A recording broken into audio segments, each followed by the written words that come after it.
next lecture is on generalized additive models and trees, okay? And I would say that these models are actually very important because they have been shown to have one of the best performance among all the machine learning models that people have been using, that people have explored, particularly when we are talking about smaller data set sizes, okay? So I know that every time you read the newspaper, people will talk about neural networks, and neural networks sounds very sexy because everyone says, well, neural networks is modeling the human brain. So essentially, we have an algorithm that works like the human brain. So that is the salesman pitch to you, right? But for practical purposes, okay, very often, generalized additive models and things like boosted trees and everything can work far better, right? Especially when your data set sizes are not huge.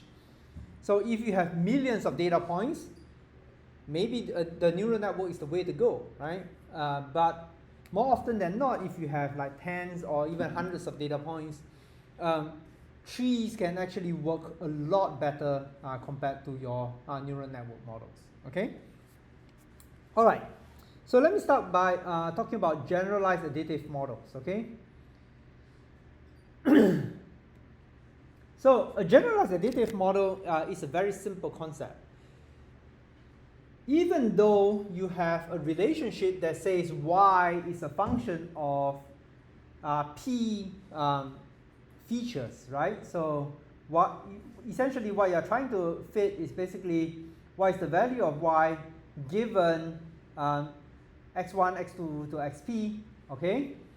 What you will do is that you are going to assume that each of those p features would have its own function, okay? So what this means is that I'm going to predict my value of y by using an intercept plus just a function of my x1 plus a function of my x2 plus a function of my x3 plus a function of my xp, okay? So this is why it is called a generalized additive model. You are essentially adding up functions of each of the features on their own, all right? So there's no function of x1 and x2 together, right? So there will be no cross terms, right? So all that what you're using is basically just each of the features by themselves, and you have a function for each of those features. Now, this doesn't mean what is supposed to. This doesn't mean that the features themselves, the function f themselves, are just a simple function that you write down. Okay, it doesn't mean that the functions are just like, for example, a simple polynomial function of xj, right? What you can do is always that you can expand that fj in terms of basis function themselves, right? Typically, you will choose a basis function that is a set of basis functions that's orthogonal and complete. So typically, like your Gaussian basis functions or spherical harmonics or whatever kind of basis function you choose to use depending on the problem. And then what you then do is that you do a least squares fit to find out which of those basis functions and coefficients for those basis functions would be your the optimal model, right? So you can think of it this way. So if your generalized additive model is y is equals to alpha plus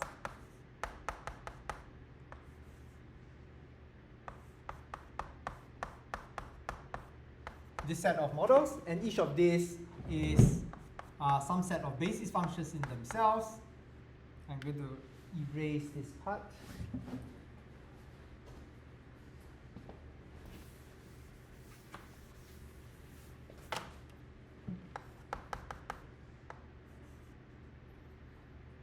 So if each of the functions are also themselves an expansion, okay, such that you have some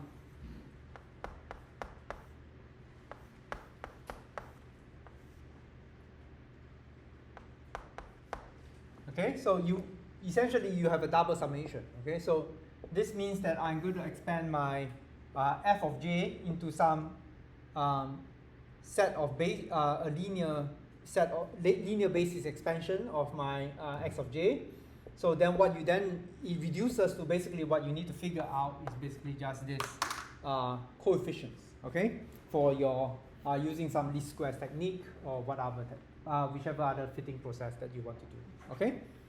So this is one way of doing this fit, and this is actually very common when we are working in scientific problems, okay? So for example, in quantum chemistry, typically what we do is that even though the functions themselves are some other form, we can actually choose to do a Gaussian basis expansion, or because they are actually much more numerically efficient, okay? So this would be one way in which we can do this fitting. Now, for generalized additive models, what we do is that we actually fit each function using what we call a scatter plot smoother. In other words, we are just fitting a cubic spline to each function, right? Or you can also use some form of kernel smoother. Kernel smoother just means I'm using a k-nearest neighbor or weighted k-nearest neighbor or Gaussian kernel to basically smooth out those data points, okay? Now, then what you will do is that you, as a loss function, you will use this penalized residual sum of squares. So this penalized residual sum of squares has this form over here.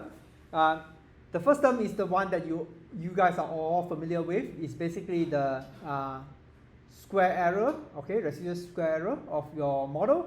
So this is just your observation yi minus the predicted value of yi from the model, and you are trying to minimize this part, right?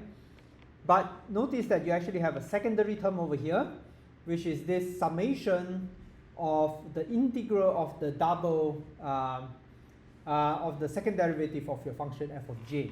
So what this term does is basically it does the same thing as your cubic spline smoothing, right? The more discontinuous your model is, basically the bigger this integral of the second derivative of your function f of j is going to be. So what this term does is that it penalizes the number, the discontinuities. In other words, what you're trying to do is that you're trying to find a generalized additive model that gives you as low an error on your prediction as possible, while at the same time you do not result in a model that is overly discontinuous, okay? So that's the conceptual understanding behind this expression over here, okay? So the way that you fit a generalized additive model is a very simple algorithm. It's called a backfitting algorithm. So essentially in a generalized additive model, each of your f of j is some cubic spline of your component xj. Of course, there is actually an infinite number of functions that can actually satisfy this criteria, because if one of your f of j is shifted up by 10 and the other f of j is shifted down by 10, basically those two cancel out, and that gives you the same answer. So to actually obtain a unique solution, you impose one further convention. Okay, so the shifting is actually irrelevant to the prediction. So what you want to do is that the further convention is that all the functions will average to 0 over the entire data set. Okay, so this actually then forces one unique definition of your functions for your generalized additive model, right? So the backfitting algorithm works as follows. What you will do is that initially you will initialize your alpha value as the average of your observations y, okay? And you are going to set all your functions to 0. In other words, none of your data actually contributes, none of your features contribute to the prediction. What you will then do is that you are going to calculate each of the residual errors, okay? So you are going to take the observations, you subtract out your alpha value, your predictor value. So initially, of course, all these are 0. So basically then what you are remain with is basically each of your observed value minus the average value of your y, right? In other words, what's the error, what's the difference between your observed value and the average, right? And what you're going to do is that you're going to fit a cubic spline, smoothing spline, S of j, to that error, okay? So you are fitting a spline to the error of the difference in observations, okay? And then you're going to use set that to be your new function f of j. And then you keep repeating this whole process over and over again until your f of j stabilize. In other words, your cubic splice no longer change by that much. Okay, so usually you'll set some convergence criteria, and then you're done. Okay, and eventually you get a cubic spline smoothing function. You basically get an f of j for every single xj. Okay. All right. Now, so while cubic splines are the most common way you will use a generalized additive model, just note that we are not limited to cubic splines. As I mentioned, you can always use specific polynomial models. Let's say you want to use x to the power 4 or x squared only. That's entirely up to you. You can also use kernel methods like Gaussian smoothing or k-nearest neighbor if you want. You can use even linear regression if you wish, or you can use surface smoothers, which are higher dimensional smoothing splines. Okay. You can also use generalized additive models not just for regression. You can also use them for classification as well.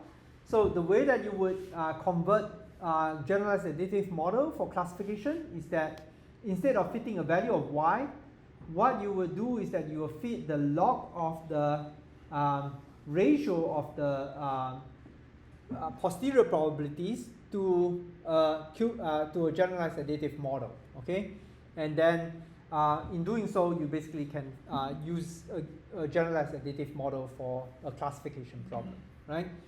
And this is, of course, a very it's actually very commonly used in medical research where you have binary outcomes, right? For example, your outcomes can be encoded as 0 if the patient does not relapse, or encoded as 1 if the patient dies or have a relapse, okay? And you can basically look at all the factors that contribute to that outcome, right? All right. So any questions regarding generalized additive models so far before I move on to trees? Let me go to the example. We do have an example for the generalized additive models.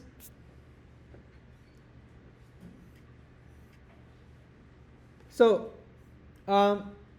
the example for the generalized for the trees and generalized additive models, we are actually using the lab 2 data from previous years. So in other words, this is actually a model that we use, the exact same data that we use in lab 2, but in lab 2, all that you are working with is linear models. Okay, so you are not fitting any decision trees or generalized additive models to the data. So, but we are going to use the same data and see how well the trees and generalized additive models actually perform. Okay. Now, one of the things that in this course that we are going to do is that now that we are going towards the end part of the course, we are going to be working with much more sophisticated tools in the scikit-learn package, right? And one of the packages that we will use extensively is the model selection tool called Grid Search, all right? And this is one of the most powerful tools that you should be aware of, okay? Because other than the simplest models, you will always need to find parameter values for your models that is the optimal value for your model. So think about it, for example, your lasso regression or your ridge regression, you always need to define what the penalty term alpha or lambda is, right? So you need to find an optimal value for alpha or lambda. So this is where something like Grid Search CV comes along, okay? So if I click on this, this gives you the documentation for this particular method. And when you are doing your lab 2, I will actually recommend that you read through the examples that do in for the trees using grid search CV, and you might want to consider using this method when you are fitting your linear lasso and ridge models. Okay. So what grid search CV does is that it allows you to first specify the estimator, and you can specify what is called a parameter grid. All right. The parameter grid just simply means that I'm going to specify a range of values for my parameters, and the valid set of parameters depend on the type of model that we are using. So for something like lasso or ridge regression, we are looking at the alpha value, right? And what grid search CV does is that it is going to use each of those values. It's going to perform a cross-validation, and then it's going to score the model using whatever scoring you want to use, okay? And after you do the scoring, then basically what you can then, from the grid search CV, what you get is the best possible model based on that scoring function and the range of values you have specified, okay? So, the two things that you need to worry about is the estimator itself. This is basically the model. The param grid, which is basically which is a dictionary specifying the values that you want to go through, and the scoring, which if you don't specify, of course there are defaults, but you should specify because it matters whether you are using a mean absolute error or a mean square error or accuracy or R squared for your scoring. Okay. The rest of the parameters you can figure them out on your own. Those are not too important. Okay. So let me just go to the example that they have in scikit-learn to show you how it works, okay?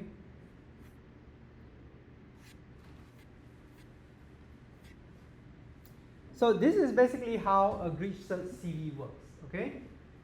So if you look at this example over here, scikit-learn actually comes with some pre-selected data sets. Those are just meant for demonstration problems, okay? So there's this data set called the iris data set, so they just load the iris data set. And what this code is doing is that it's saying that I'm going to use a support vector machine, or rather a support vector classifier. I am going to look at what are the possible parameters for kernel and the parameter C, right? And I'm going to try a linear model, and I'm going to try a radial basis function model for the kernel. And I'm also going to try values of C equals to 1 and C equals to 10, right? And I'm going to perform a K4 cross-validation for each of those models with each combination of parameters.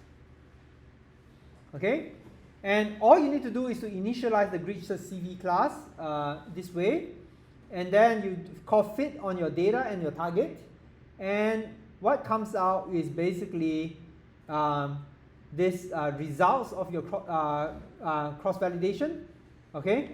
And what you have here is basically the CV results gives you things like what's the fitting time, how much time it took to fit the thing, but usually what you are more interested in is things like what's the mean test score for each of the parameter values, and then what you also want is the best estimator for your prediction, okay?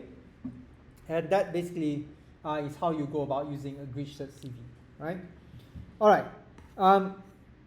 It's easier for me to go through this when I actually go through the example. So in this case, I'm actually loading the data from the data set. I'm going to load in elemental data set as well. And this is something that you should be looking at because in lab 2, you are going to do the exact same thing. Here, I'm just using a subset of the elemental data, which is the atomic radius, atomic weight, column, electronegativity, and rho. And what we are trying to do is to perform a classification of whether something is a metal or insulator, right? Now, And we are also going to calculate the mean, maximum, and minimum of each of the values. Once you read your lab 2, you will know what this means. But suffice to say, we are creating features for the data set. And this basically shows you how many features and how much data points we have. Okay, so we have 134,000 rows of data. Okay, and we have 21 columns. Okay, so 2 of those columns are basically 3 of those columns are basically different target values, and the other 18 are basically your feature vectors. Okay, so we are not so in your actual lab 2, you are not working with 124,000 data points. Okay, because as I mentioned before, in lab 2, because last year a lot of students actually have trouble fitting the model because it's so many data points.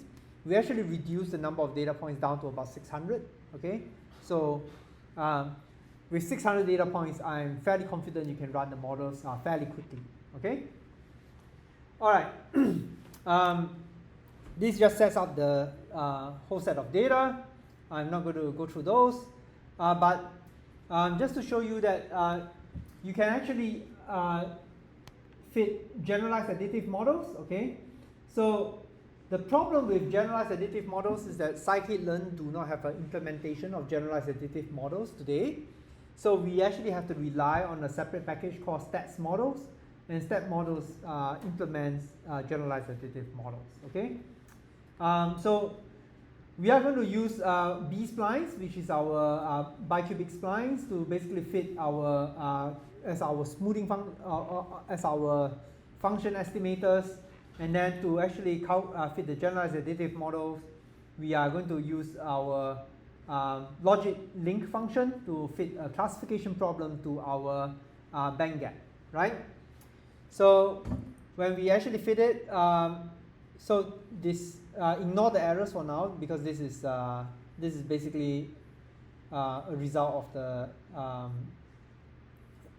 installation, but you can then go ahead and fit the parameters of that generalized additive function, and then you can actually look at the results. Okay, so don't worry too much about the generalized additive models. It is a model that you need to work.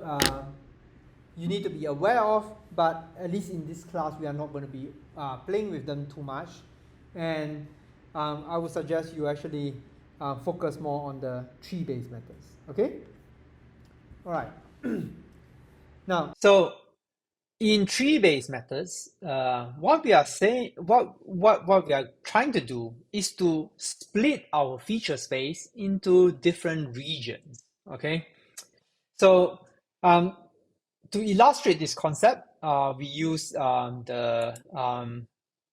just a simple system of 2 features. Okay, so let's say I have 2 features, x1 and x2. And what we want to do is to say cut out this space into different partitions, and each of those regions, we would then say if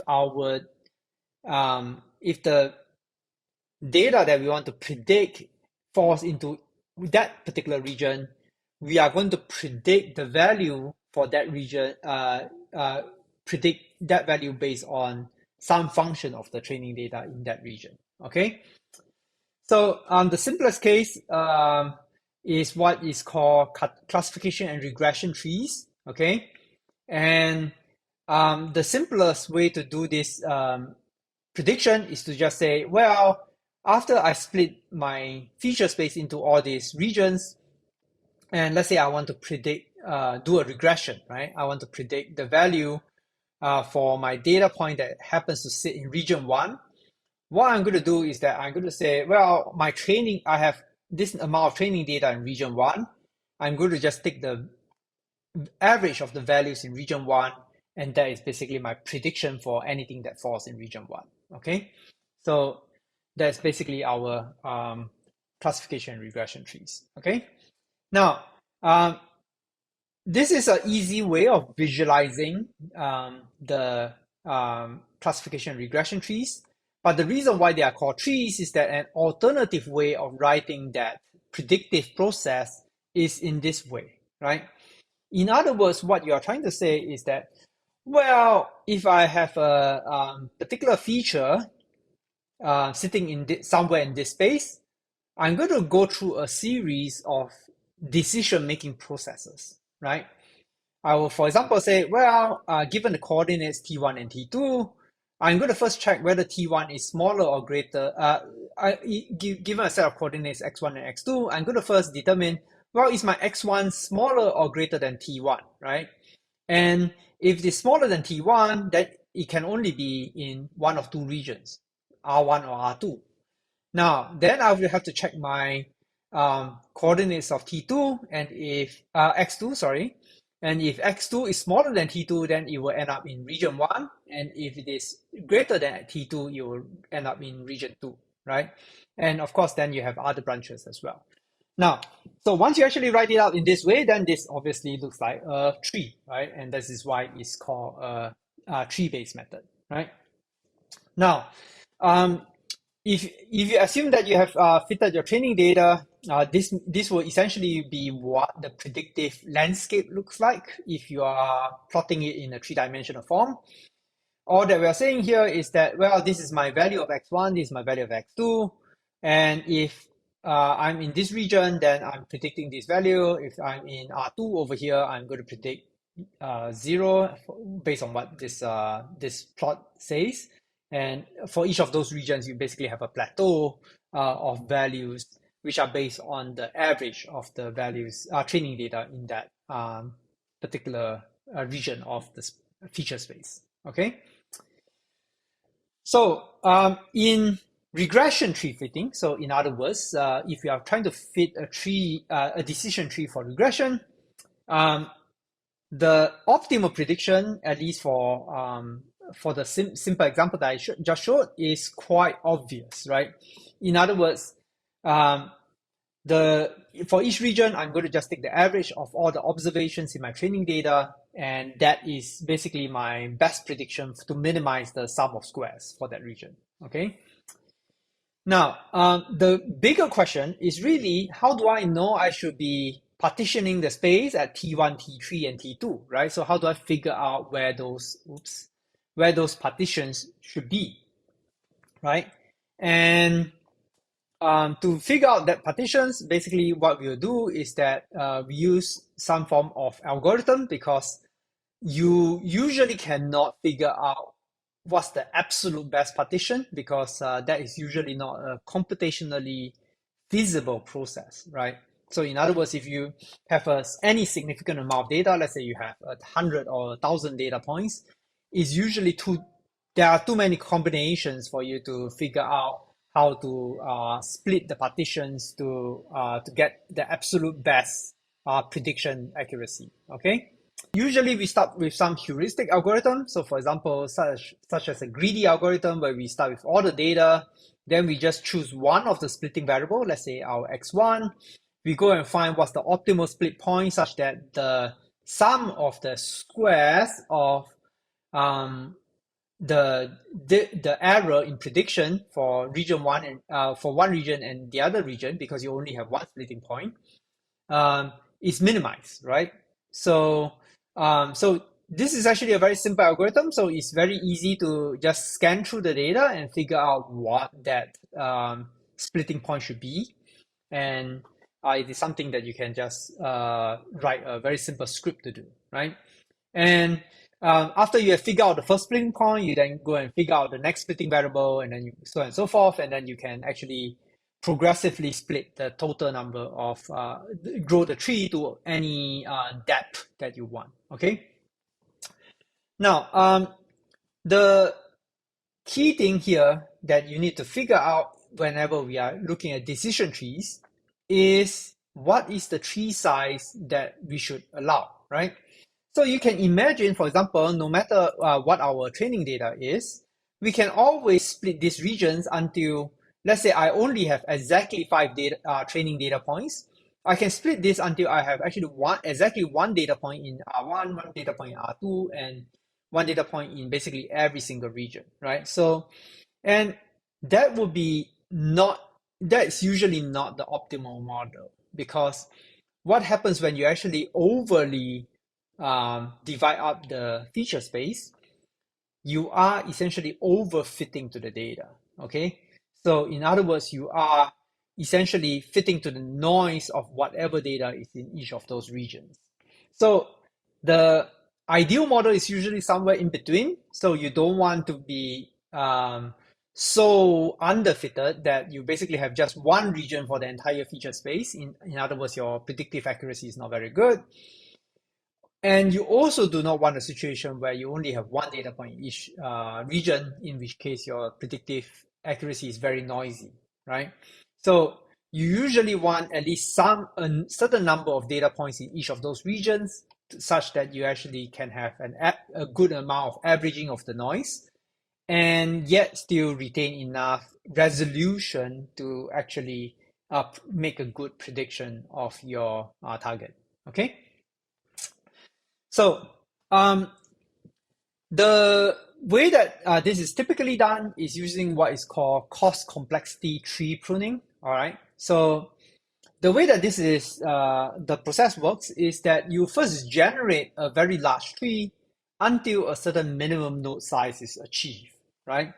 So as I mentioned, you do not want a node size where you basically have one data point in each node. That's usually not helpful. So you can, for example, say I want at the minimum 5 data points in every single node. Okay, so you just keep generating the tree until that occurs. Okay, and then the number of samples in each node is then therefore an indicator of the complexity of your tree, right? So um, so basically, what you're going to do then is that you let each of the you think of each of the subtrees. So the subtree is basically any tree that you can obtain by pruning a subtree, okay, a higher tree, okay, and you then basically try to optimize for this cost complexity criterion, right? So the cost complexity criterion is very similar to all the regularization techniques that you have seen in your linear models, okay? So this is why at the beginning of the course, I told you that even though linear model seems very simple, it was actually very important that we go through the linear models first, because a lot of the concepts that you have learned from your linear models, you can now apply them to more complex models as well, right? So the cost complexity criterion basically has this form. So the cost complexity criterion given a specific tree is just equals to the sum square error, okay, for each of those regions in your tree, plus this alpha parameter multiplied by the absolute value of t, which is your tree complexity, right? So what you want to do is to basically take the very large tree, and you're going to find the subtree that minimizes your cost complexity criterion. Okay, so the parameter alpha here, just like the parameter alpha or lambda in your lasso regression or ridge regression, is the parameter that controls the amount of complexity in your model, right? So recall in the linear models, your alpha controls how much shrinkage of your coefficients there are, or how many coefficients are shrunk to zero. Okay, while here it essentially constrains the depth of the tree, right? So the larger the alpha value, the smaller the tree is going to be. Okay, so and what you are going to do then is that you're going to just use some heuristic algorithm. You are going to prune maybe the weakest link in the tree. In other words, you successively collapse each of the nodes that produces the smallest increase in your mean square error, right? So remember, your mean square error always will increase when you prune a tree, right? But the idea here is that you are trying to decrease the complexity of your tree while trade-offing that with some increase in your mean square error. Okay. All right. So let me now go to our example. Okay, now run a grid search CV. This goes very fast because now my data set is fairly small. It's only 681 data points. I'm going to restore the same data set that we had previously, which is the 120,000 data points. The code is actually going to move much slower. But the key thing, this is basically the output from your grid search CV method, okay, after you call the fit, right? So this is what you see in grid search CV. You basically, the fitting times, those are just for your information on how long it took for you for the code to fit the models. Usually you are more concerned with this set of numbers, okay? So this basically tells you what are the parameters that you're varying. So in this case, I'm only varying one parameter, which is the max depth, okay? And I'm giving it values from 1 to 20. And then there's the different split scores. So remember, we are doing 5-fold cross-validation. So there are 4 training scores for each of the splits. 1 for each of the splits, and also 5 test scores. Okay, so 1 for each of the splits, right? And then they actually have the mean training score and mean test scores as well. Okay. Now, this is what the plotting of the grid search CV looks like. Okay. So I'm plotting the grid search results. So that was what the method does. What it does is basically it plots the score, which is the accuracy, against the parameter max depth that we are applying. And what you see here is that actually a very shallow depth already gives you a fairly good predictive accuracy. So about depth of 2, you basically have training and test scores that are fairly close to one another, right? Now, of course, you can continue to push forward increase the depth of the decision tree, and your training data, the accuracy will get higher and higher. Remember, right, you can always get perfect accuracy on your decision trees, right? So once you actually go to a very deep tree where you basically have one data point on each training data, you basically have perfect results on your training data. But what you notice is that your test data, that is not happening, right? We basically, after we go beyond a depth of 2, we are finding that the model is not improving in performance in terms of the test scores, right? So this is why I want to stress again that whenever you fit machine learning models, it is extremely important that you do cross-validation and also that you evaluate your performance on the test or validation data and not your training data, okay? Training data performance means absolutely nothing, okay? It does not tell you anything useful because for almost all possible models, as long as I keep increasing the number of features, increasing the complexity of the model, I can always get a model that perfectly fit the data, okay? It doesn't mean that if I fit my training data perfectly, it will actually perform well on unseen data, okay? So this is, again, such a key concept that I want to reiterate this over and over again, okay? All right. So with this, I can find out what the best possible depth is, okay? So of course, 2 perfectly works, but what I'm going to do is I'm going to choose a value of 8, thereabouts, okay? Because after 2, there seems to be a dip in accuracy again. So maybe this 2 happens to be just a fluke, okay? So I'm going to choose a value of 8 or so, where it does seem that the performance of the decision tree has somewhat stabilized, and then I can do my refitting of the data using this optimal value of max depth, okay? And when you are doing your lab number 2, you are going to do the exact same thing, except that you are not going to be doing decision trees, but rather you are going to do your large-scale and ridge regression models, okay? And in those models, you will be fitting a value of alpha instead, right? Okay.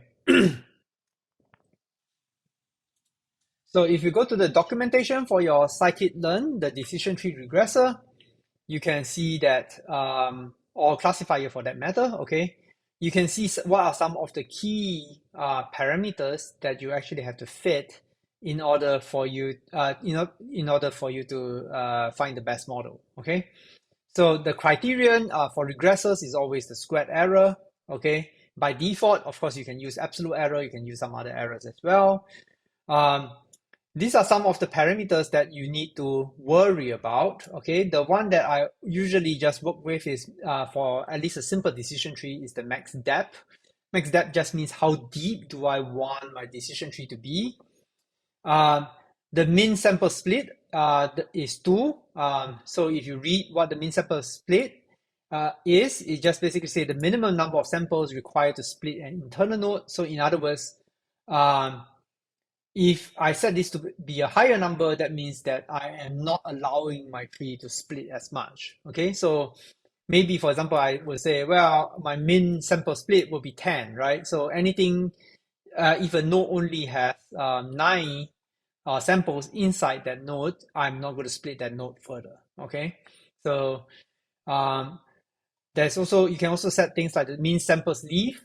So the default value is 1. Okay, so as I mentioned, 1 is a completely irrelevant kind of splitting, right? So with a mean sample of 1, what that means is that it will basically perfectly fit your training data, right? So it means that there's one data point in each of the leaves.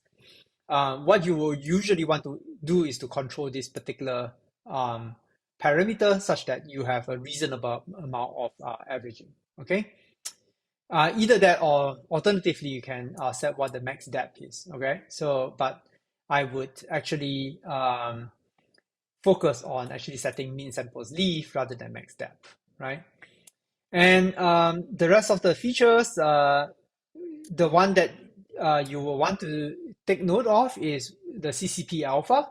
So this is the alpha value for your cost complexity pruning, right?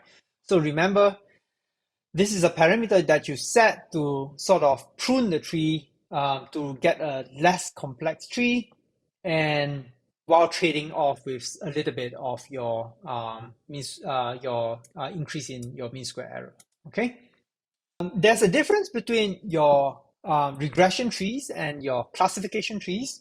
So if you look at your regression trees, the node splitting parameter is based on your mean square error, right? So this term here is basically what's the criteria you are using to split whether to split something into 2 different nodes, right? So now in regression, we do not use the mean square error as your node impurity measure, right? So for classification trees, so when you are doing classification, we need an alternative node impurity measure to decide whether I'm going to split this data set into regions 1 and 2, right? So there are a number of node impurity measures. They all work roughly the same way. So for example, in classification, of course, one of the ways to calculate the the error is to calculate the misclassification error. So the misclassification error is basically the opposite of your accuracy, right? So if you predict something with 90% accuracy, then you have a 10% misclassification error, right? So what you will do is that you are going to calculate the misclassification rate in your different regions, okay? So this is the summation of I, and you're calculating the misclassification of all your data points that are not sitting in that particular region particular region divided by the total number of data points in that region, okay? So again, when you are essentially trying to find a split that minimizes this misclassification error, right? So you can imagine this is essentially a similar concept as your mean square error, except that in classification, what you care about is the misclassification rate and not your mean square error. Now, alternatively, you can also use things like the Gini index or the cross entropy. This has these expressions over here. I'm not going to go too much into them, but if you plot basically the relationship between the misclassification error and the Gini index and the entropy with respect to basically your probability of being in each class, okay? this is basically the plot that you get, right? And what you see here is that the shape is generally the same, okay? So they all have this form. The difference between the Gini and entropy versus the misclassification error is that they are the Gini index and the entropy, they are continuous functions, right? So they are differentiable. So it's not like this misclassification error where you basically have a constant gradient up to this point and then you suddenly have a change in gradient at this midpoint, right? So what typically in numerical algorithms, we like something that's differentiable because we are trying to minimize that function. So the Gini index and the entropy are actually far better for that purpose compared to that misclassification error. Okay. All right. So I want to talk about what are some of the issues with trees. Okay. So there are advantages to trees. So one advantage of a tree is that it can be highly interpretable. So what this means is that you can always see how the decision is made of whether to assign a particular data point to this value or assign a particular data point to this classification. All right. And whether that interpretable just means that you know the process in which that prediction is made. It doesn't mean interpretable in the sense that there is scientific logic behind that interpretation. Okay, so that still requires you as a material scientist to go and figure out whether those interpretation make sense, right? Unfortunately, the issues with decision trees is that they can be unstable. Okay, so if you have just very small data changes, that can numerically lead to very different splits of your data. So in other words, your region changes can be fairly large, even if you just change one or two data points by a little bit. Okay, there's not really much way around this. Okay, and there's also a lack of smoothness. In other words, your predictions actually just jump from one region to the other. Okay, so that is another problem with decision trees. And you also sometimes need to tune your classification criteria, right? So for some classification problems, a misclassification error in one category can be far more serious than the misclassification in another category, right?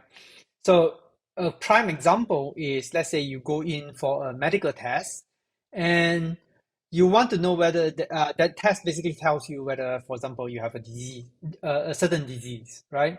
And very often you would rather err on the side of caution. In other words, you want to have a false positive because every time you have a false positive, yes, you get stressed that you might have the disease, but at the very least, you can go do a second test or go do an alternative test to figure out whether there's a false positive or not. All right. What you really do not want is a false negative, right? You don't want the test to tell you you do not have the disease when you actually do have that disease. Okay. So the misclassification criteria that we talk about so far, we just treat the misclassifications as equally weighted. In other words, we don't actually say, well, false positive is more serious than false negative. But you actually can, if you really wanted to, you can always weight the loss functions appropriately such that you penalize a false positive a lot more than a false negative. Okay, so and that will actually bias the models towards that predictive outcome. All right. All right. So we already went through some of these examples. We went through the decision tree classifiers. Okay. So there are in all the models are in scikit-learn.tree, the scikit-learn.tree package. Okay. So there's the decision tree classifier and the decision tree regressor. So one is for classification problems and the other one is for regression problems, right? And you can use the train test split. This is something that you will do in lab number 1, okay? Lab number 2, sorry. And otherwise, the syntax for fitting the models and predicting the models all work exactly the same way, okay? So what you would do is that you call fit on your training data. You can score your decision tree on your training data or your test data, and you can also do a prediction on some other data. Okay. Now, one of the methods that is highly useful is that in tree there's something called export text. So export text actually is very useful because it actually shows you how the decision is being made. Okay, so so after I fitted my decision tree, I can use export text to print out the decision process. Okay, so uh, this is basically what I get when I do export text, right? So, and this is based on the 120,000 data points tree. So, what I have done here is that instead of using the 8 deep tree, I just basically use complexity pruning, and I set the alpha to some fairly high value to prune the tree. So the resulting tree actually, instead of say this 80% accuracy that I get with just doing my decision tree without any complexity pruning, we actually just reduce the tree complexity, but now our accuracy drops to around 74%, right? Now, 74% is still not bad, okay? But the good thing is that now our tree is fairly small, right? And this fairly small tree actually becomes very interpretable, right? So this is the essentially the result of export text. It basically tells you how the classification is being made, right? Basically, you start with the electronegativity, the mean of your electronegativity, and then is it smaller or equals to 1.983? If it is smaller or equals to 1.983, you then look at the mean of your second ionization energy, and then you then make a decision whether it is a metal or an insulator, right? Alternatively, if your electronegativity is not small or equals to 1.93, you actually go on this path. And then again, you look at your second ionization energy, and then you look at your column, and then you then make a decision. Okay, so this is what I mean when I say the decision trees are very interpretable. You can always print out this whole tree to see essentially your final fitted model, how is it making a prediction? Okay, you can look at how that each of those features that you gave it contributes to making a decision of how to classify whether something is a metal or insulator. Okay, and we can actually look at interpret the tree, right? So so this is a tree, the tree that I got from a different training process, but I'm using this as an example to show you that sometimes the tree does make a lot of sense, right?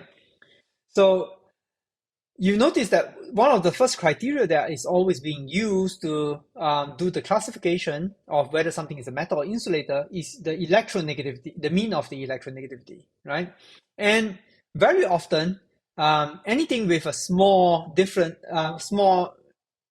average electronegativity is classified as a metal, okay?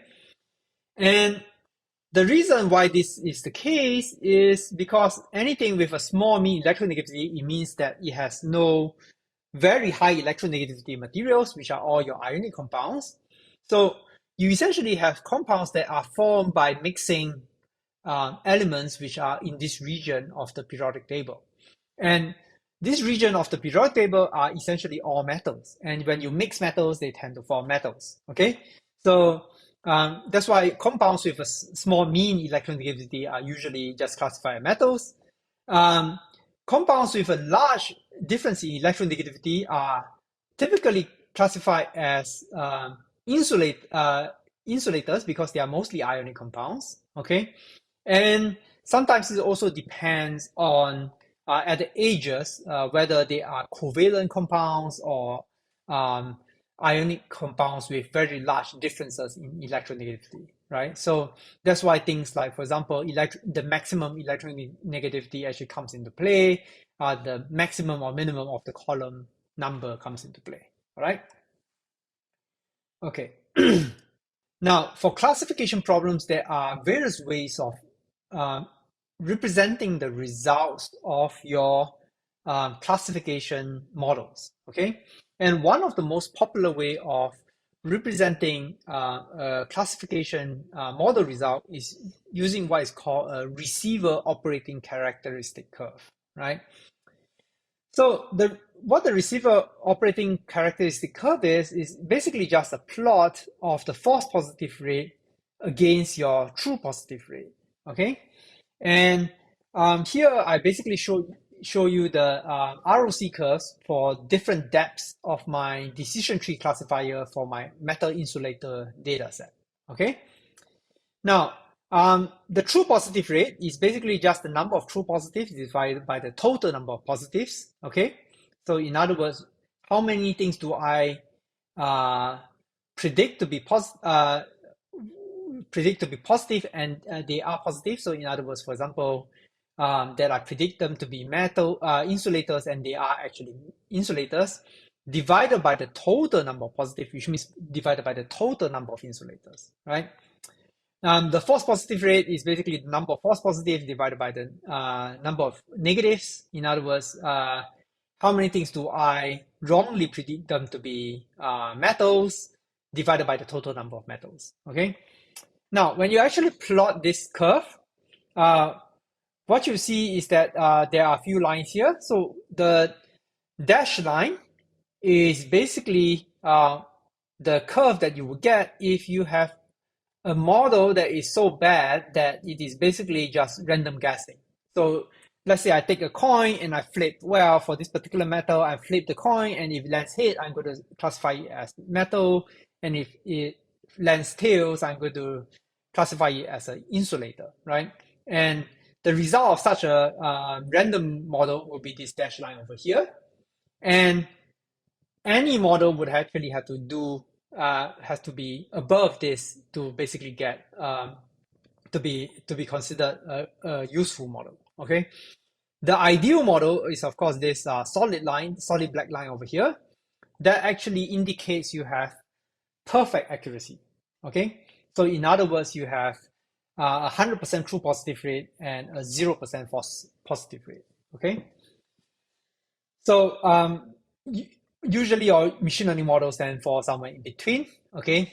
And so the TPR, the true positive rate, is what is also known as sensitivity, okay? And the false positive rate is 1 minus what is called the selectivity of your model, okay? And the typical way that people use this curve to evaluate models is that, so here you see I actually have different depths of my trees, and we usually calculate what is called the area under the curve, or AUC, of this receiver operating characteristic curve. And basically, the larger the area, the better the performance of my model. Okay. What you can see here is that with a depth of 2, my area under the curve is 0.77, but as I increase the depth, maximum depth of my model, my area under the curve increases, but when I increases it too much, it begins to decrease, right? In other words, I'm overfitting the data, right? So, so the optimal value seems to be at least somewhere between 8 to 16, which is consistent with what we actually got in our fitting, okay? All right. All right. So this will be my final topic for today, right? So instead of just taking the average of each region, we can also modify our Cartesian classification and regression trees to use linear regression splines, linear regression as well. Okay.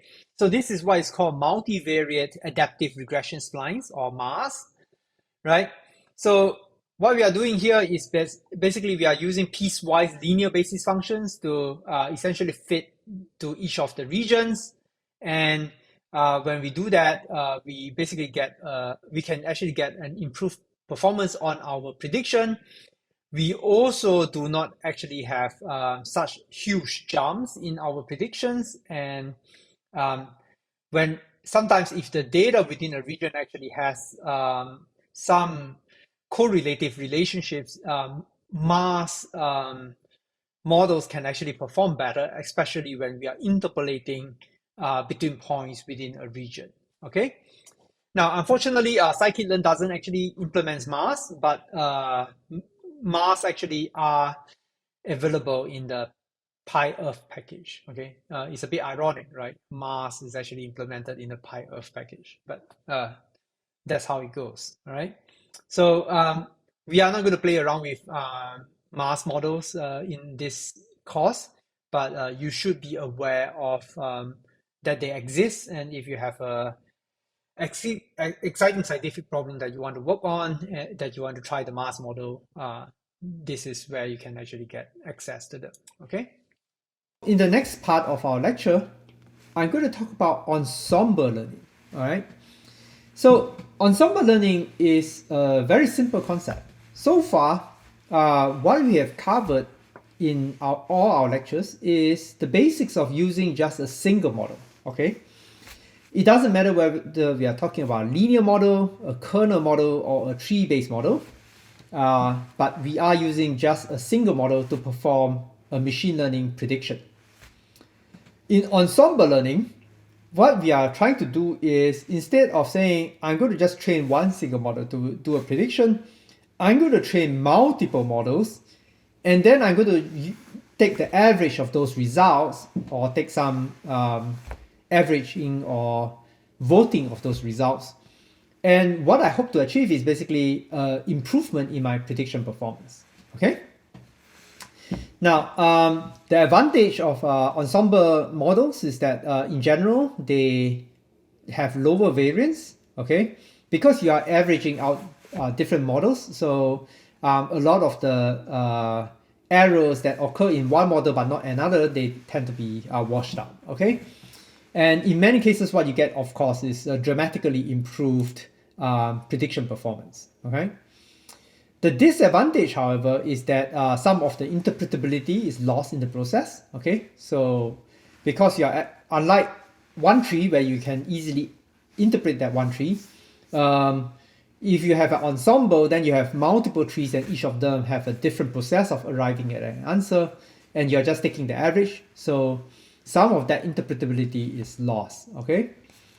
So while ensemble learning can be applied to any machine learning model, right? So we can always take, for example, the averages of different linear models of different features, or we can do averaging of different kernel models and so on and so forth.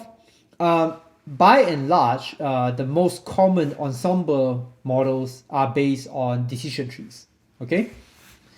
So we are going to cover two of the most popular ensemble learning approaches. One is called boosting, and the other one is called bagging. Okay. So boosting is one of the most successful machine learning approaches in the past few decades. Right. So I know that a lot of the news cycle out there talks about things like, well, neural networks and neural networks and neural networks. And neural networks sound very sexy, right? Because people can intuitively understand neural networks, right? Oh, we are trying to model something like the human brain, and that model actually can perform well. But by and large, I would argue that for most machine learning, for most data sets, boosting models actually perform far better, okay? Especially if you have smaller data sets, right? So neural networks tend to perform really well when you have very, very large data, millions and millions of data points. But boosting models tend to perform somewhat comparably to neural networks even for large data sets. But if at the intermediate and small data sets, boosting models definitely perform much better in most instances, okay?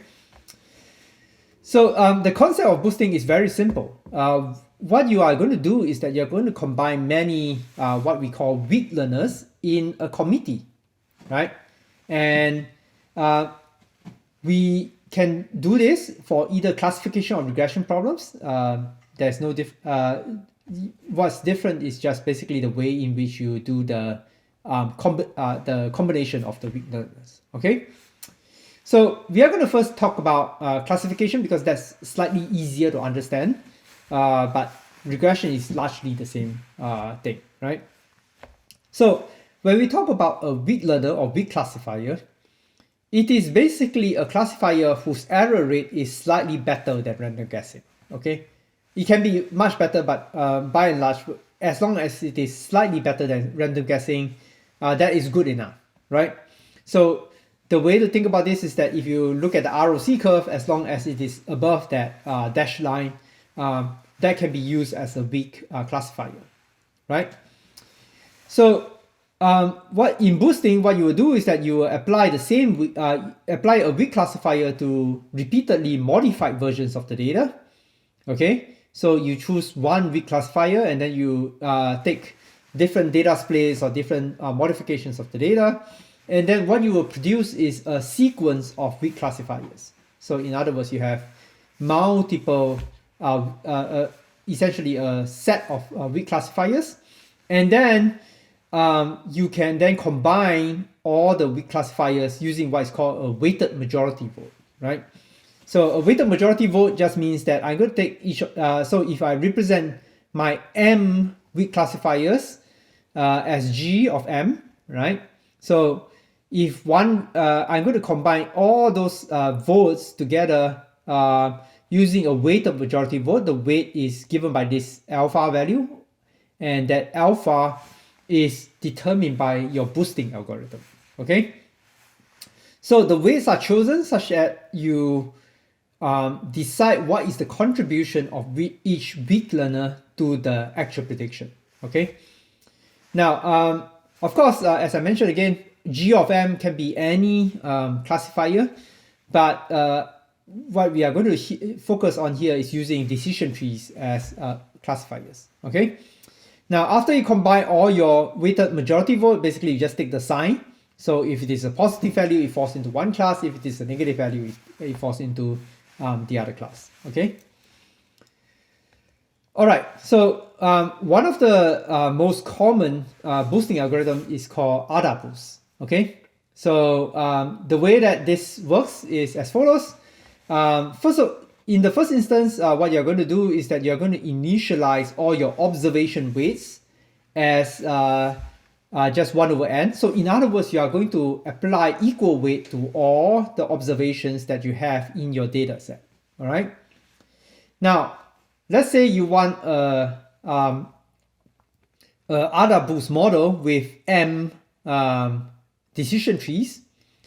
What you're going to do is that you are going to first take one decision tree and then you are going to apply that to the entire training data using an equal weight first, right?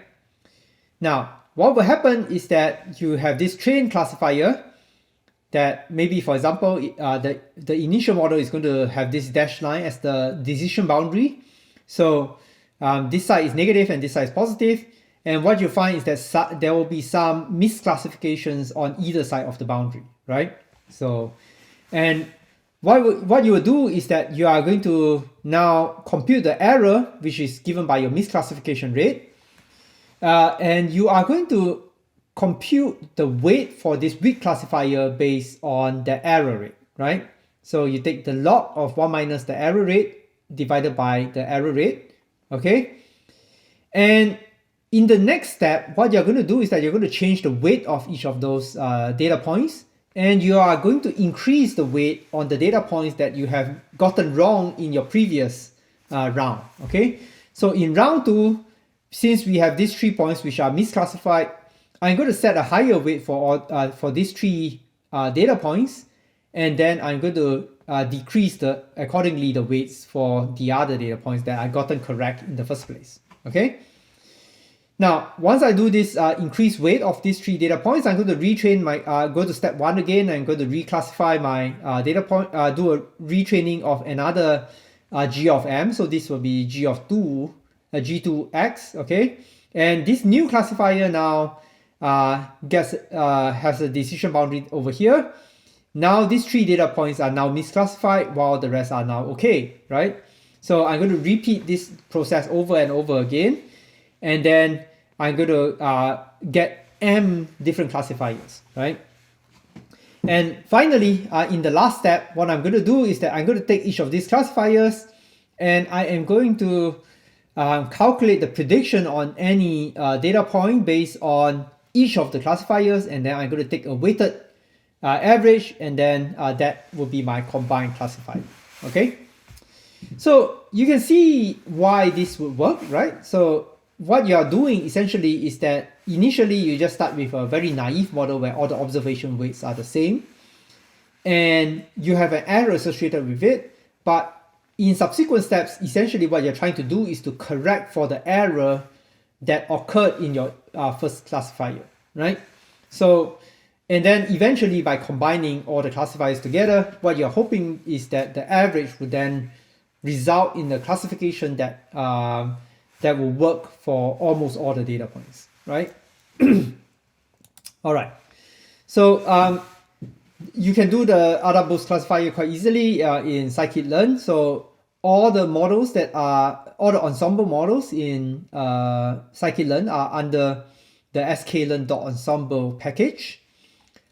So the AdaBoost classifier is just called AdaBoost classifier, and you in the AdaBoost classifier, what you need to do is to choose the type of model that you're going to use. The default is a decision tree classifier, and you can then select n estimators, which is the value of m in this algorithm. Okay, so in other words, how many classifiers are going to fit to basically get your overall AdaBoost algorithm, and then you fit it.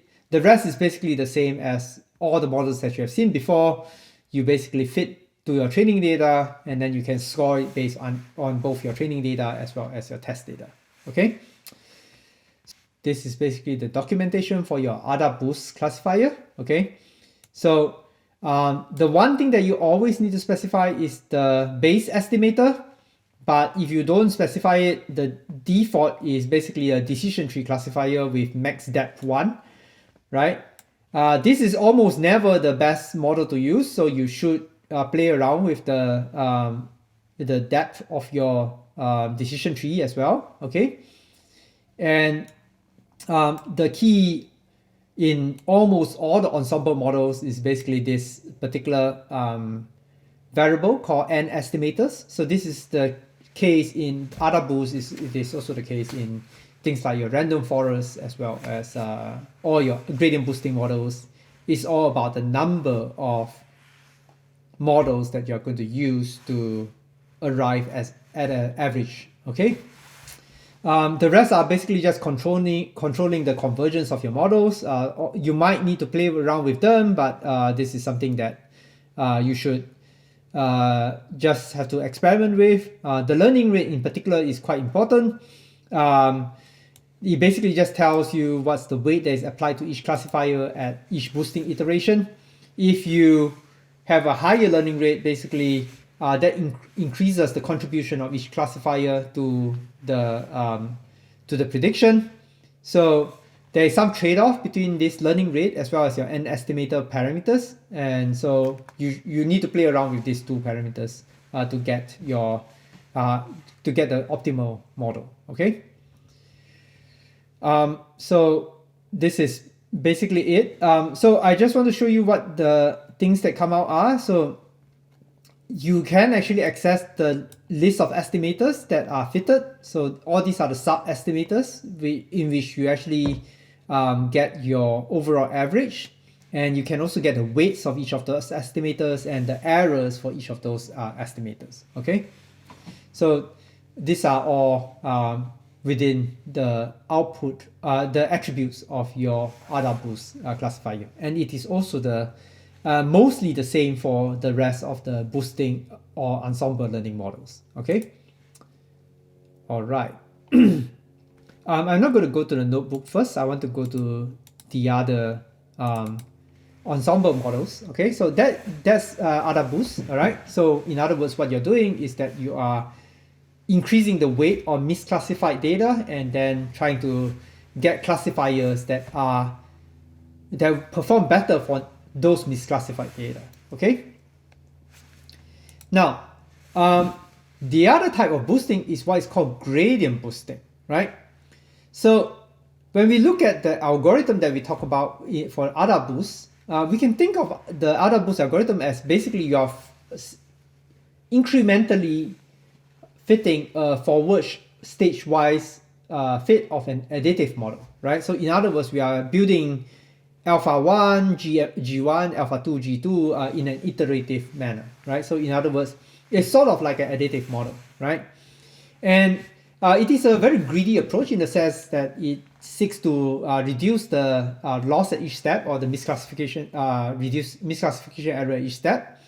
And in other words, it's sort of like a steepest descent algorithm where you just adjust the weights quickly, right? Now, gradient boosting is a slightly different concept, right? So in gradient boosting, what you're doing is that you're going to fit a new learner to the residual of the error from the previous step, right?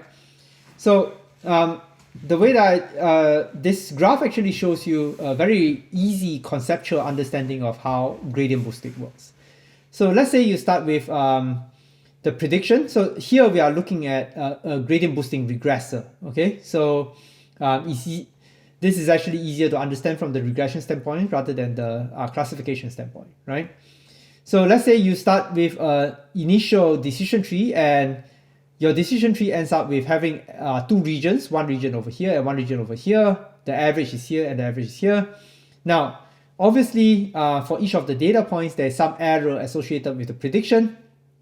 So you take each of those data points and you subtract out this prediction, and this gives you the residuals, right? What is the residual error? So obviously, all these data points are close to zero, so you have a near zero error. But then you have errors over here, and you have this error and this error over here, right? And this is basically what is the remaining error based on your first regressor, first estimator or first model, right? In iteration 2, what you're going to do is that you are no longer going to fit to the original data set. What you're going to fit is that you're going to fit to this residual, right? In other words, I'm going to train a machine learning model to predict the error. So now basically this is my new machine learning model that is trying to predict what is the remaining error from my first estimator. And with this new residual error, I'm going to subtract out again the prediction from my observations, and this leads to another set of residuals, and then I'm going to repeat that process over and over again. So what you can see is that essentially through the process, by fitting a new machine learning model to each of the residuals, you are essentially reducing the errors progressively, right? So as you increase the number of stages, what you will do is that your actual residuals get smaller and smaller, right? And that is the concept of gradient boosting, all right? So similar to ADA boost, the gradient boosting classifier and regressors are also in the Ensemble package. Very, very similar to ADA boost. The fit and predict methods are the same, and the key parameter is again n estimators, which tells you what the which stipulates how many boosting stages you are going to have going to use in this model. Okay. All right. Let me go back to my Safari. And I'm going to go here. And let's look at the gradient boosting regressor. So for gradient boosting, again, this is based on regression trees, right? So the key parameter here is basically you have to decide what's the loss function that you're going to use. Squared error is of course the default. And the other key parameters that you need to worry about is basically your n estimators. This is usually the key feature that you need to use to control how many estimators you are going to use. And the other features that you need to worry about are things like what's the min sample split, min sample sleeve, max depth of your decision trees. Okay, so here there's no option to actually select what kind of tree you are using. It's always a decision tree. What you will need to do is to decide on what's the depth of your decision tree that you're going to use. And again, this is a parameter that you will need to tune, as well as the min sample leaves that you need to tune to basically arrive at what's the optimal model for the problem that you have. Okay. Other than that, you can go through the documentation to look at what a description of each of those parameters in turn. There are too many of them to go through in detail, but by and large, the other attributes are essentially similar to that of your other boosts. So things like what's the number of estimators, what are each of the estimators, what's the weight of each of the estimators, and that sort of thing. Okay. All right. Now let me go to the models. Okay. So this is our notebook for this lecture, and for this lecture we are playing with a data set that is used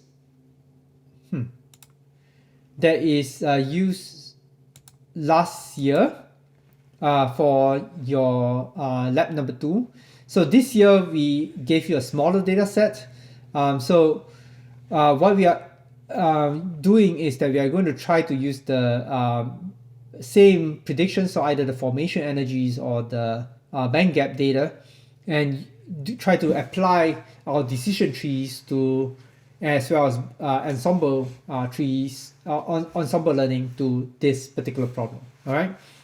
So in lab number 2, all that you did was to basically use your linear models, so things like your multiple linear regression or lasso or reach. Here we are going to apply decision trees to the same problem. Okay. The preamble you have gone through before is basically the same as what you are doing for your lab number 2. The main difference is that the total number of data points is much larger. That was our mistake in our previous year. We actually gave you a data set of 124,000 data points, which made a lot of the model fitting very slow. But this year we are not going to do that. We basically just want to predict the band gap, either the regression problem where you actually predict the value of the band gap, or you have a classification problem which is similar to your lab 2, which you just want to classify whether a material is a metal or an insulator. Okay. All right. So this is the decision tree classifier. Okay. And one thing that I would like to highly recommend that you do is to use what is called grid search CV. Right. So I think in the previous lecture I already talked a little bit about it. But I'm going to reiterate that this is actually a very important technique that you can use, right? So unlike your simple linear regression, where in essence you have no adjustable parameters, or even for your lasso, you do have adjustable parameter, right? So which is your value of alpha that you use, right? So grid search CV is actually a very useful function that is built into scikit-learn, that you can essentially give it a model and you can tell it to do model fitting based on a set of parameters, right? And these parameters can be in a grid, right? It doesn't have to be just one parameter. It can be a combination of 2 different parameters, 3 different parameters, or however number of parameters that you actually want to find the optimal value for, right?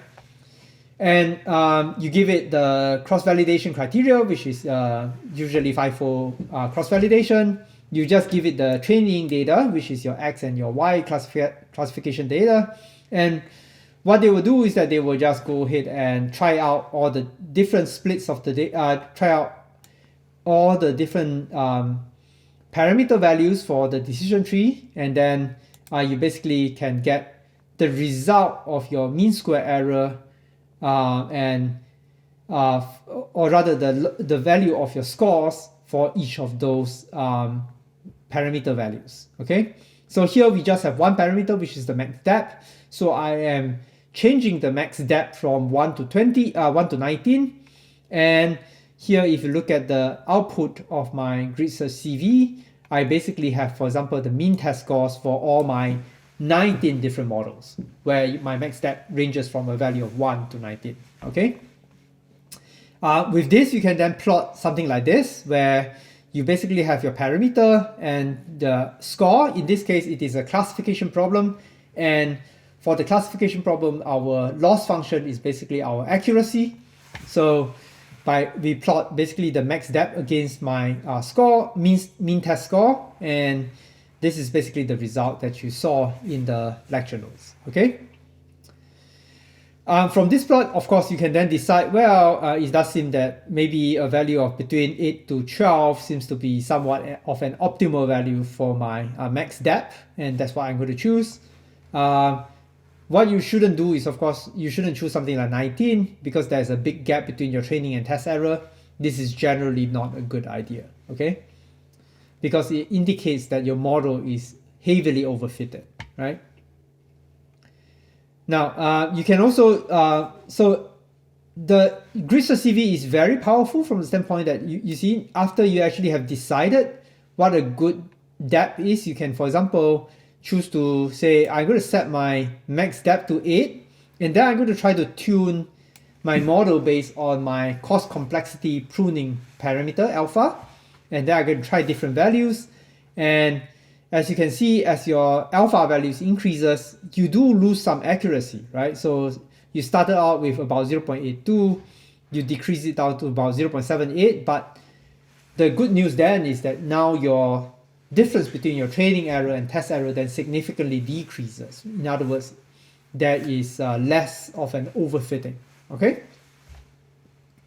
All right, so we already went through this feature importance curves, feature importances and everything, and the ROC curve.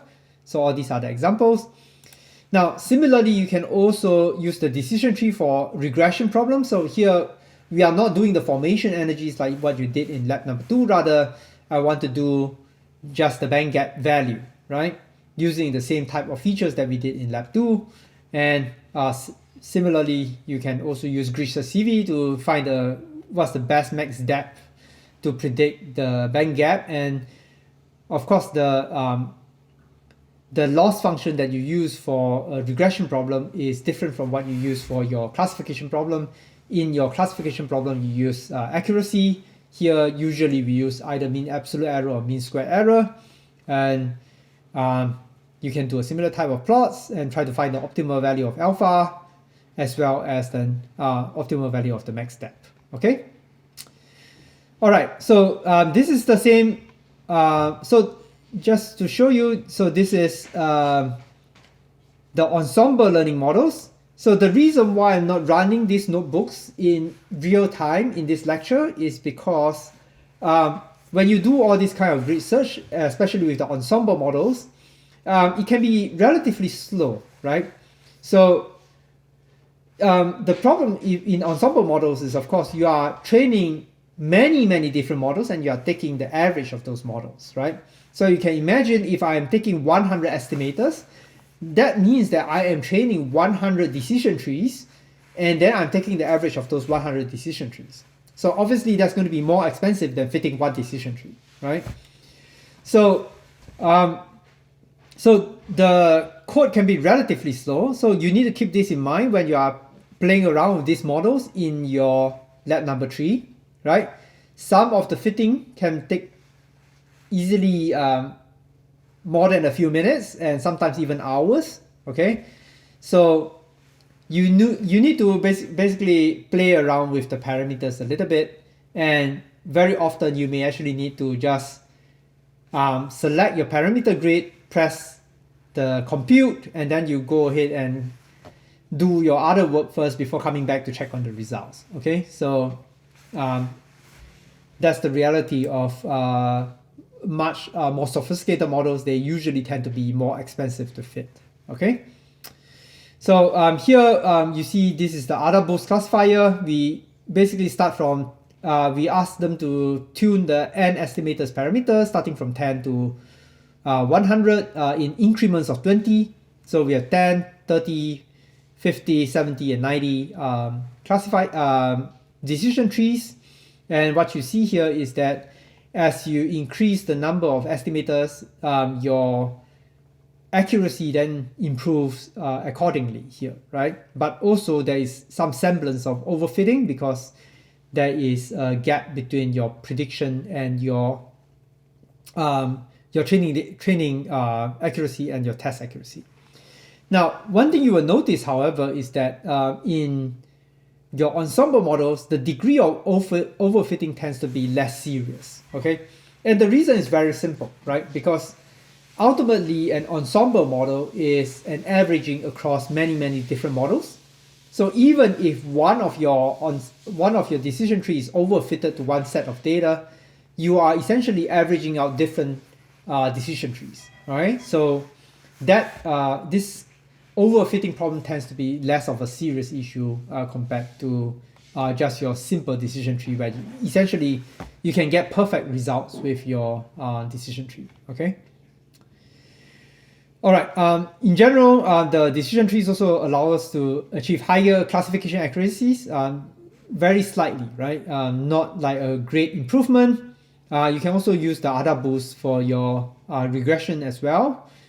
And we can also, so here we actually get a significant improvement.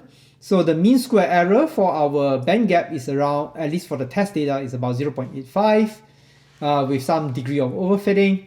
While if you use the same approach to fit your, just use a simple decision tree to fit your band gap regression problem, the best error performance that you get is about 0.9 to 1.0 or so in terms of error in your band gap, okay? So definitely here we show that the ADA boost algorithm works, okay? Gradient boosting is very similar to your ADA boost. In fact, the performance is fairly similar. You get roughly the same kinds of result. I'm not going to go into those. Basically, it's the same results that you see. One thing that I do wish to note is that for the grid search CV, one of the parameters that you can set is this n jobs, which basically tells you how many processors you want to use to run your grid search. This can be very helpful, especially if you are searching across a very large parameter grid. And most of your modern computers actually have more than one processor, so you can actually increase the speed at which you get results by setting n jobs, okay? All right. Any questions here on your ADA boost and gradient boosting before I move on? We are going to now take a slight divergence to talk about loss functions, right?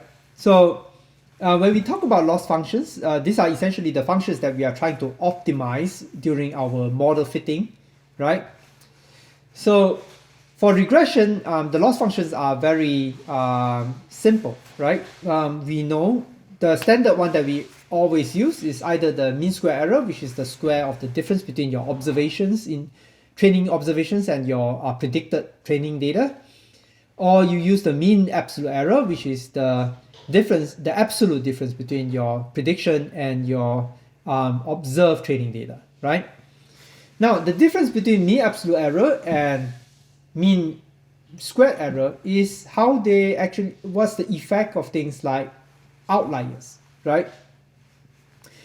For mean square error, because you are taking the square of the error, what happens is that if you actually have an outlier, in which case you have a spurious data point with a very large either measurement error or just an error in your prediction, the mean square error loss function penalizes those outliers more severely, right?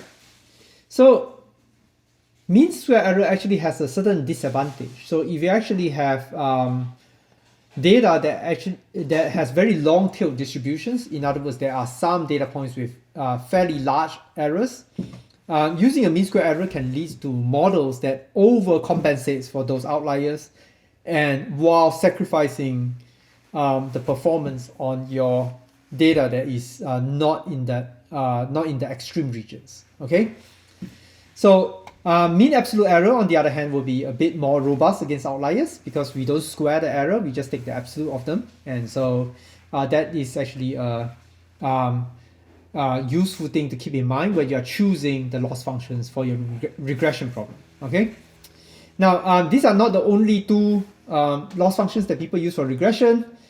Obviously, they are the most common, but there are other loss functions such as what they call the Huber loss, where essentially it's sort of like trying to combine the best of both worlds for your loss functions. So you use the mean square error when the absolute difference is smaller than some certain amount, but otherwise you actually do a in other words, you do a certain fraction of that error when you are actually having a error that is much larger. So this sort of compensates for the effect on the outliers. Okay.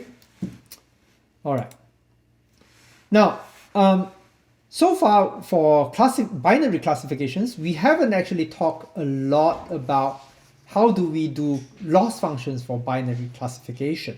Okay, so the metric that we use to look at binary classification is one thing. So we usually think about things like accuracies, right? How many data points are correctly classified versus how many data points are incorrectly classified, right? Now, but when you are trying to optimize the model, you need a loss function that is a bit more continuous, right? You don't want just a function that jumps between integer values or rational values for your binary classification problem. Okay, so here let's consider a very simple binary classification, right? So there's only two levels, -1 and 1. You can think of this as two different labels, right? So for example, -1 can mean this is a metal, and 1 this is an insulator, right? So they are just so our band gap problem is an example of a binary classification problem, right? So the decision boundary is at 0. In other words, if my prediction is such that the value of my classifier predicts a value of -0.1, it will be basically at level -1. If the prediction is 0.1 or 0.2, then it will be classified as level 1, right? So this is the difference. There is the model itself predicts any value, but the classification actually predicts labels. Okay. Now you cannot use the square error for binary classification because here we don't really care about what the magnitude of the error is, right? We only care whether the classification is above 0 or below 0. So you can think, well, if I predict a value of positive 100, that is still classified as an insulator. But if you use the square error, that is going to be a serious problem because my actual value is 1, but I'm predicting a value of 100. So 100 minus 1, that seems like a huge calculation error, right? So we cannot use the square error for this kind of problem, right? So for binary classification problems, we use what is called the margin, right? So the margin is basically the product of your observation y and your prediction f of x, right? And the margin y times f of x is positive when the prediction and actual value is in the same class, and negative if they are in opposite classes, right? So if you look at this value, if both y and f of x are positive, in other words, we are both classifying, if both the prediction and the actual answer is in the same class, you actually have a positive number. And if you actually have an error in your classification, so let's say you actually have an insulator, which is a positive one, and your f of x actually is a negative value, in other words, you're misclassifying it as a metal, then this value, the margin value, is then negative, right? So what we need to do is we need a way of a loss function that penalizes the negative values much more than the positive values, okay? So like I said, we don't care whether y times f of x is equals to 100, 200, or 300, right? All those doesn't make any difference to us because in all those cases, the classification is actually accurate. In other words, we are getting the correct classification.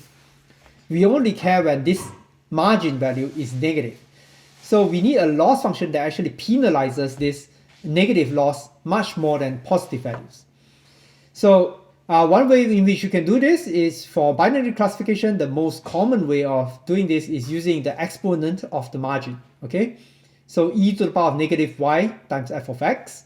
So you can imagine when this value is positive, this loss function goes to 0, right?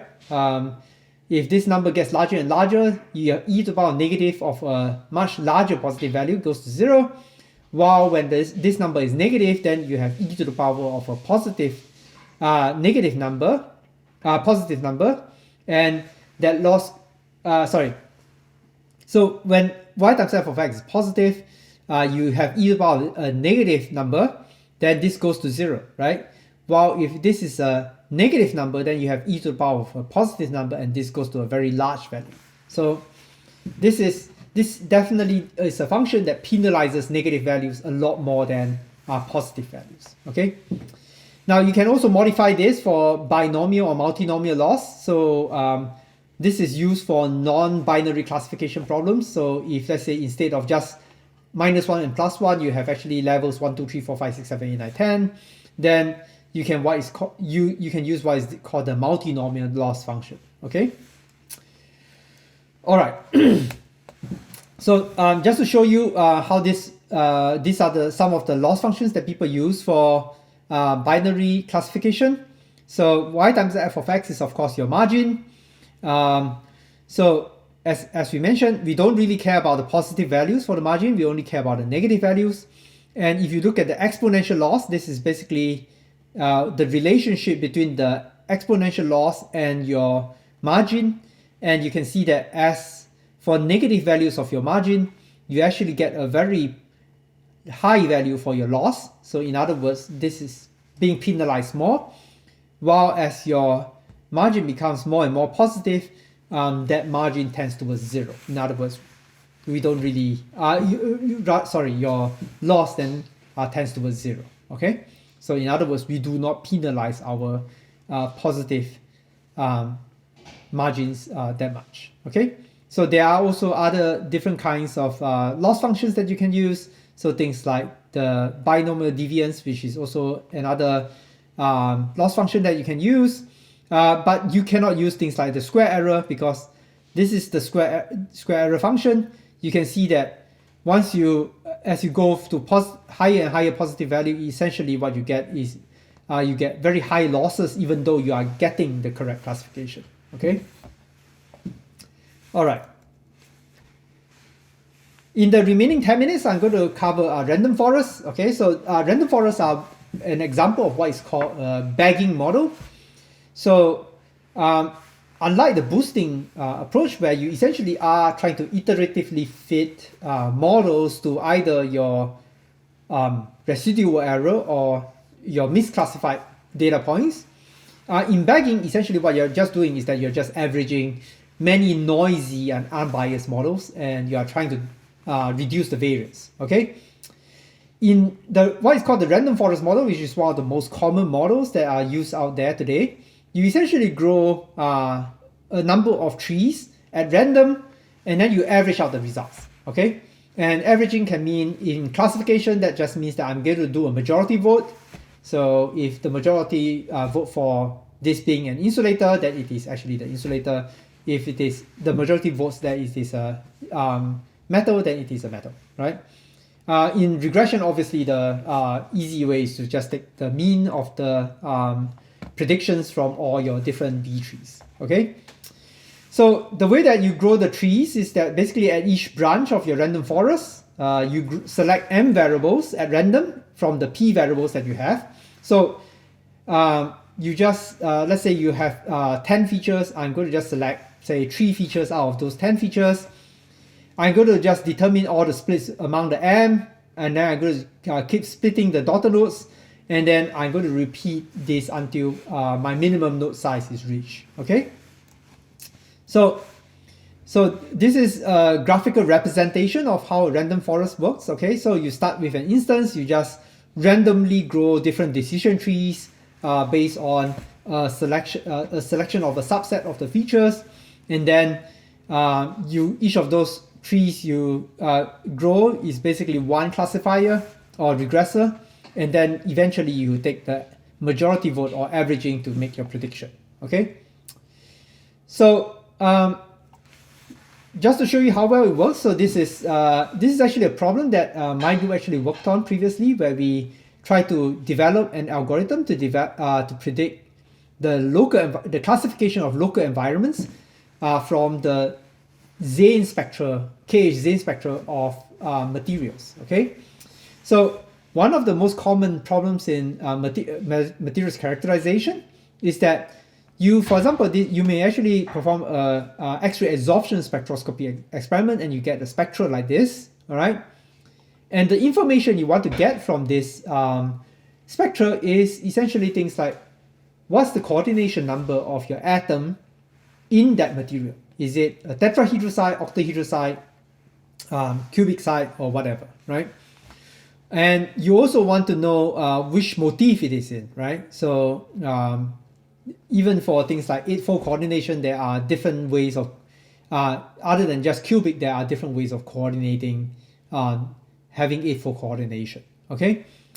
So here what we did was that we basically try out different machine learning models which actually take in this spectra and try using this coordination environment as the target. And what we found was that essentially the random forest models actually performs the best. So we tried a K nearest neighbor algorithm, random forest, a convolutional neural network, and the MLP is basically just a simple neural network and a support vector classifier. And what we found was actually surprisingly, the random forest actually is the one that performs the best. We can actually get about an 80% accuracy in classifying what environment this represents from the KH Zane spectra of a material. Okay, so this is just one example of a random forest application. So with this, let me go to this example slide, example notebook. So similar to your previous, to the boosting algorithms, in random forest, you can also use them for classification and regression. Okay. Again, the max depth and the number of estimators are two of the very important parameters that you will want to optimize for your random forest classifier or regressor. So here we apply this to our bandgap problem again, and what you find is that basically as you increase the number of estimators, you do tend to increase the accuracy a little bit. For some reason, there's a decrease in accuracy here. We don't quite understand why. Okay, but essentially with a max depth of 3, you get very little overfitting, which is good, and the performance is a bit lower than what you get from gradient boosting. So for some reason over here, you can also remove all the variables, and then you can try to let the default implementation find the best optimal random forest model. So instead of setting the max depth equals to 3, you just let the model find its optimal model. And what you find was that the performance actually significantly improves. Now our classification accuracy is up to about 0.85. But again, here we now have a significant amount of overfitting. Okay. With the random forest classifiers, you can also look at things like the feature importances. This basically show you which features are the most important. And not surprisingly, the mean of the electronegativity is still highly important. But here obviously it's not as obvious. There are also other features that seems to be reasonably important as well. You can also use it for regression. Pretty much works the same way as your ADA boost and your gradient boosting regressors. Okay, I'm not going to go into too much detail about those, and that's pretty much it, right?